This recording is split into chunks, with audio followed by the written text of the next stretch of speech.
There's a black powder that costs $3 and purifies contaminated water to drinkable quality in under 30 minutes. Not reduces contaminants, not improves taste, removes bacteria, heavy metals, pesticides, and organic toxins at the molecular level. One handful in a simple container, and water that would put you in a hospital becomes safe to drink. Ancient Egyptians used it to purify Nile River water in 2000 BC. London physicians stopped a cholera epidemic with it in 1854.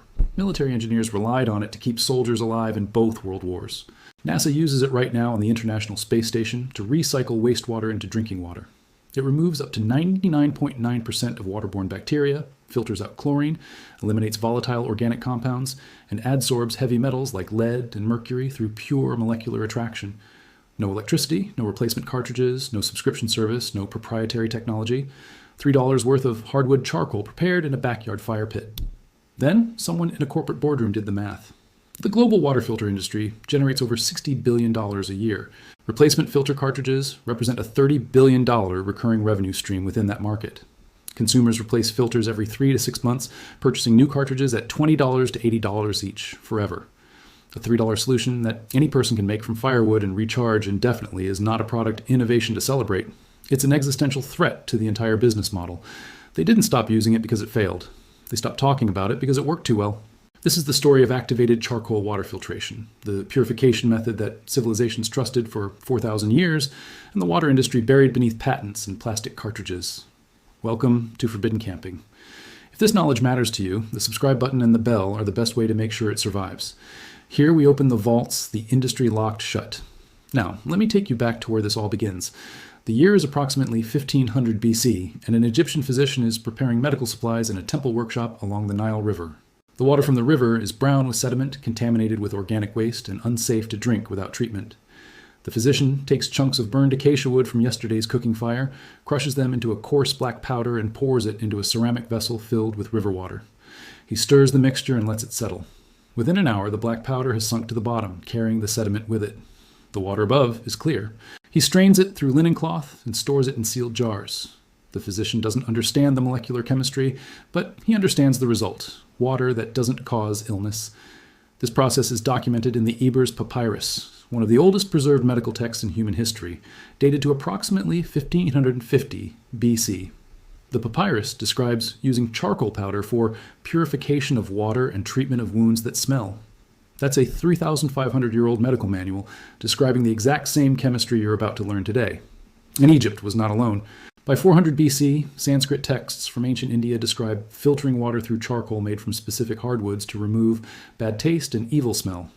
Ayurvedic physicians understood that burned wood possessed purifying properties and used it both for water treatment and internal detoxification. In ancient Rome, sailors on long voyages stored drinking water in wooden barrels lined with charred wood to keep it fresh for months at sea. The charring process was intentional. Roman engineers had observed that water stored in charred barrels stayed clearer and tasted better than water in uncharred containers. By the Middle Ages, European apothecaries sold charcoal powder as a medical treatment for poisoning and digestive ailments, but the real scientific breakthrough came in 1773 when a Swedish chemist named Carl Wilhelm Scheele discovered that charcoal could absorb gases from air. Scheele was studying gas chemistry and noticed that activated charcoal absorbed enormous quantities of gas molecules, far more than its own volume should allow. He had stumbled onto the principle of adsorption, the physical process, where molecules adhere to a surface at the molecular level. Scheele's discovery remained largely theoretical until 1831, when a French chemist performed a demonstration that changed everything. In front of a packed auditorium at the French Academy of Medicine, the chemist drank a lethal dose of strychnine poison mixed with activated charcoal powder. The audience watched in horror, expecting him to collapse and die within minutes. Instead, he remained standing completely unharmed. The charcoal had absorbed the poison molecules before they could enter his bloodstream. The demonstration proved that activated charcoal wasn't just a folk remedy. It was a scientifically verifiable molecular filter. Fast forward to 1854 in London. The city is being ravaged by a cholera epidemic that's killing hundreds of people every week. A physician named John Snow traces the outbreak to a contaminated water pump on Broad Street. But even after identifying the source, the question remains: how do you purify water on a massive scale when the entire municipal supply is compromised? The answer comes from water treatment engineers who install charcoal filtration systems at water treatment facilities across the city. Within weeks, cholera cases plummet. The The charcoal filters are removing the Vibrio cholerae bacteria from the water supply, breaking the transmission cycle. By 1900, activated charcoal filtration becomes the standard technology in urban water treatment plants across Europe and North America. But here's where the story takes a very dark turn. Before I go further, everything I've revealed barely scratches the surface of what has been hidden from you. I've spent months gathering the survival techniques, the DIY methods, and the suppressed knowledge that industries have buried for decades. All of it is inside the complete forbidden camping vault, the solar water distiller that purifies any contaminated source using only sunlight. The sand filtration system that removes 99% of pathogens for $8 in materials. The UV sterilization method using clear bottles and direct sun exposure. The ceramic filter that costs $12 to make and lasts for years. The biosand filter that eliminates bacteria through biological action. The atmospheric water generator that extracts drinking water from humid air. The rainwater harvesting system that captures hundreds of gallons for free. The emergency water purification tablets you can make from pool chemicals. And now the activated charcoal filtration guide with exact preparation methods and recharging protocols. 9 water purification guides in 1 vault. 0 filler, every page built for immediate survival action. The link is in the description right now. But stay here, because the chemistry behind this compound is about to make the water filter industry very uncomfortable. In 1915, World War I gas attacks forced military engineers to develop emergency respiratory protection. The solution they deploy is activated charcoal filters packed inside gas masks. The charcoal adsorbs poison gas molecules, chlorine, phosgene, mustard gas, preventing them from entering soldiers' lungs. Millions of gas masks are produced using the same principle that ancient Egyptians used to purify Nile water, molecular adsorption onto a carbon surface. After the war, researchers at universities across Europe and North America begin studying activated charcoal systematically. They discover something remarkable. The activation process creates an internal surface area of approximately 1,000 to 3,000 square meters per gram. That's not a typo. A single gram of activated charcoal has the surface area of 3 to 10 basketball courts, all folded into a microscopic pore structure. This massive internal surface area is what gives activated charcoal its extraordinary adsorption capacity. When water passes through activated charcoal, contaminant molecules get trapped in those microscopic pores through a combination of physical attraction and chemical bonding.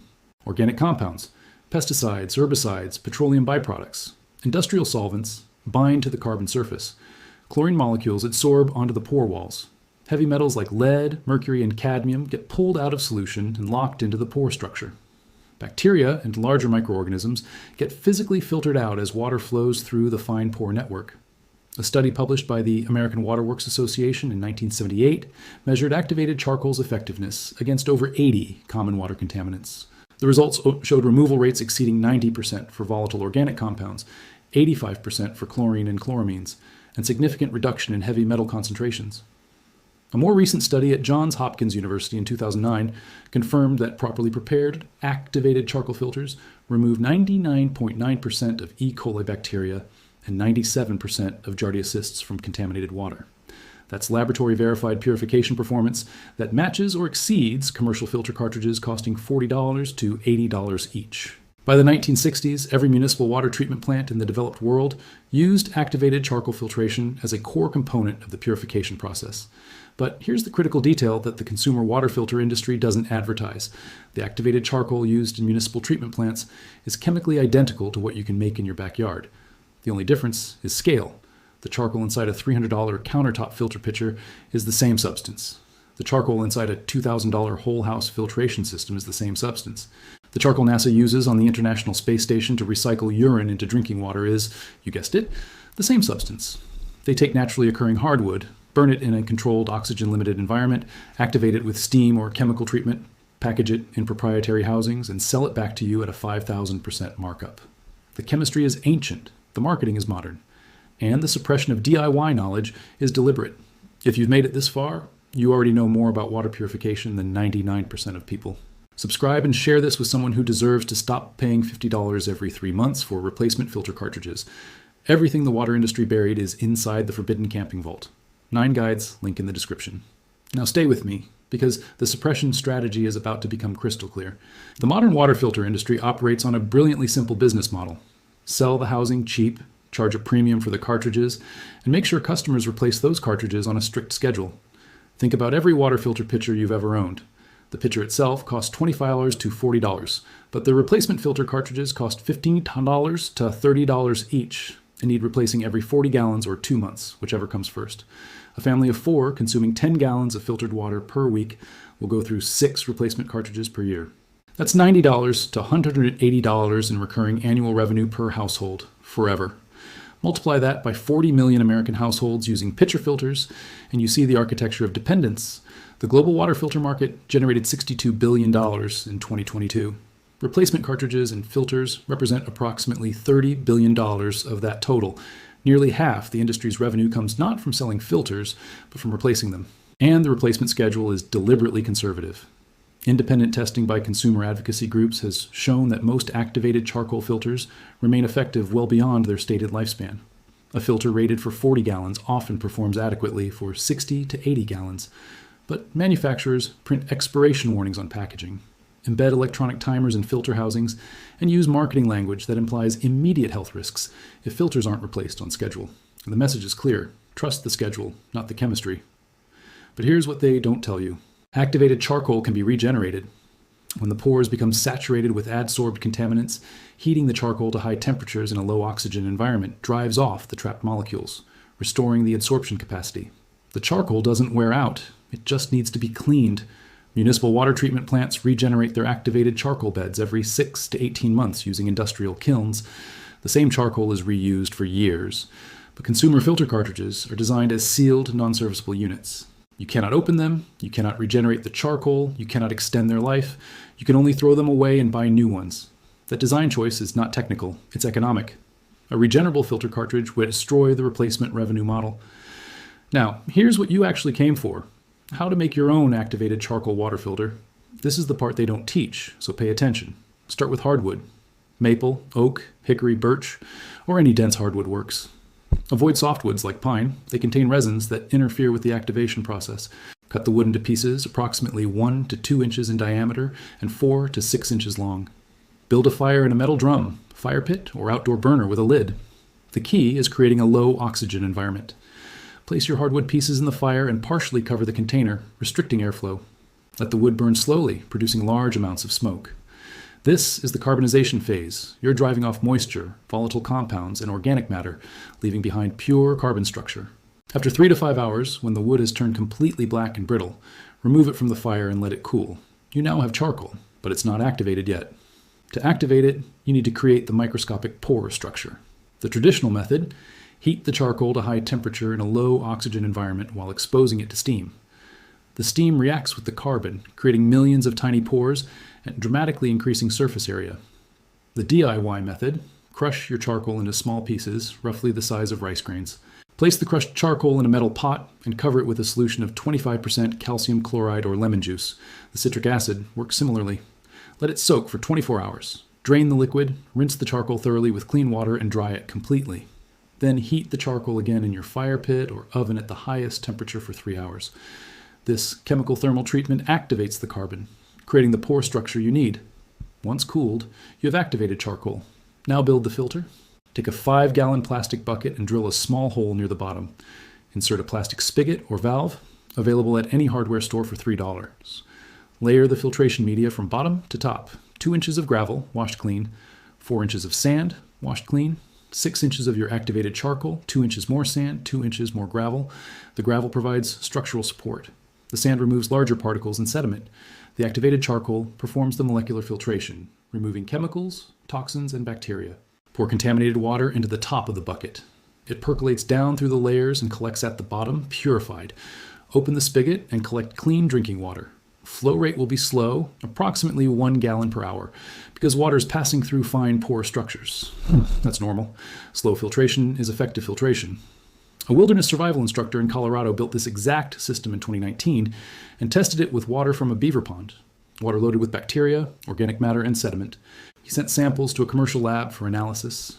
The filtered water showed 0 detectable E.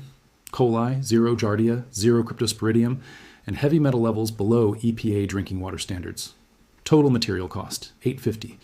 Compare that to a commercial gravity filter system at $250 to $400, with replacement cartridges at $50 to $80 every 6 months. Compare it to a countertop reverse osmosis system at $800 to $1,500, with membrane replacements at $100 annually. Compare it to bottled water at $6 to $10 per week, over $300 per year for a family of 4. The activated charcoal filter you built for $8.50 can process thousands of gallons before the charcoal needs regeneration. And when it does, you simply remove the charcoal, heat it in your fire pit to drive off accumulated contaminants, let it cool, and return it to the filter. The charcoal regenerates, the system continues. The cost remains $0 after the initial build. I need to be honest with you about limitations. Activated charcoal does not remove all contaminants. It's highly effective against organic compounds, chlorine, and many bacteria, but less effective against dissolved minerals, salts, and certain viruses. For complete viral protection, combine charcoal filtration with UV sterilization, sunlight exposure in clear bottles, or boiling. Charcoal also does not remove fluoride. If that's a concern, you'll need a specialized alumina filter stage, and the charcoal will eventually become saturated. Monitor your water's taste and smell. If filtered water starts tasting like the source water, it's time to regenerate the charcoal. But for the vast majority of wilderness water sources, emergency situations, and off-grid camping scenarios, activated charcoal filtration provides safe, reliable purification at a cost the water filter industry absolutely does not want you to know. Every civilization that valued clean drinking water understood this fundamental truth. Egyptian temple physicians knew it, straining Nile water through charcoal in ceramic vessels. Ancient Indian healers knew it, filtering sacred river water through burned sandalwood. Roman engineers knew it, lining water barrels with charred oak. London physicians knew it, stopping cholera with charcoal filtration in 1854. Military doctors knew it, packing gas masks with activated carbon to save soldiers from chemical weapons. NASA engineers know it right now, recycling wastewater on the space station using the same molecular principle discovered 4,000 years ago. $60 billion in annual water filter revenue depends on you never connecting those historical dots. $30 billion in replacement cartridge sales depends on you believing. Filtration requires proprietary plastic housings and subscription schedules. $80 filter cartridges depend on you never once building a fire, burning hardwood, and creating your own activated charcoal. But this knowledge didn't disappear. It was priced out of your awareness, buried under marketing budgets, and hidden behind expiration dates and replacement schedules. Chemistry doesn't care about business models. Molecular adsorption doesn't expire, and hardwood forests have never charged a licensing fee. If this vault changed how you look at the water you drink, the filter cartridges you throw away, and the forest surrounding your campsite, then subscribe and share this video now. Every single share puts a crack in the wall they spent billions building around knowledge that was never theirs to lock away. Every subscription keeps this channel digging deeper into the vaults they thought were sealed forever. The next vault opens soon, and what's inside is the one thing every camper ignores that could generate enough electricity to power your entire camp from nothing but wet dirt.